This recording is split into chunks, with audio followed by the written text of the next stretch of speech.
فضوا هيجي وصوره. انت غلط يحرقون خط مالك. لا يا باشا غلط.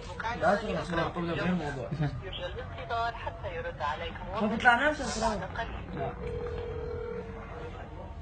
غير موضوع.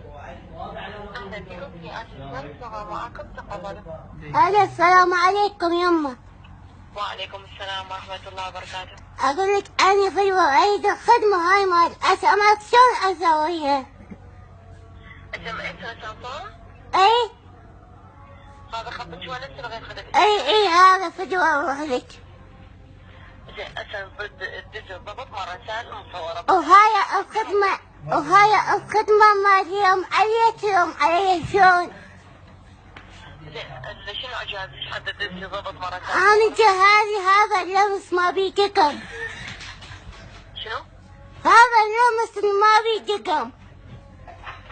اختي اعرفي شنو جهازك ورجعي تفقينه حتى تدز رسائل الضبط. هو نوت 3 مكتوب فيه فوق.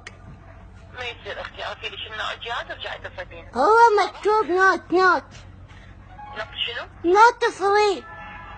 نط 3 ايه نط 3 لعد دقائق وتوصل رسائل مصورة. زين هاي بس ولا زحمة وهاي شلون أسويها؟ شنو هي؟ يعني لما أرفض صورة لابني مو يمي شلون أوديه إياه؟ شنو؟ ما عرفت. الصورة شلون أوديها لابني؟ اختي ما طول هسه دزيت رسائل الضبط الرسائل المصورة هسه بس توصلش رأسا تشتغل عندك رسالة مصورة بس عبي رصيد تدزي رسالة مصورة. يعني يقطع الرصيد؟ اي بس تعبي الرصيد وصلت رسالة. وأنا ما عندي رصيد وإذا ما عندي ما يسووها؟ ما يصير. ما أريدها لعد ما أريدها يوم نعربها.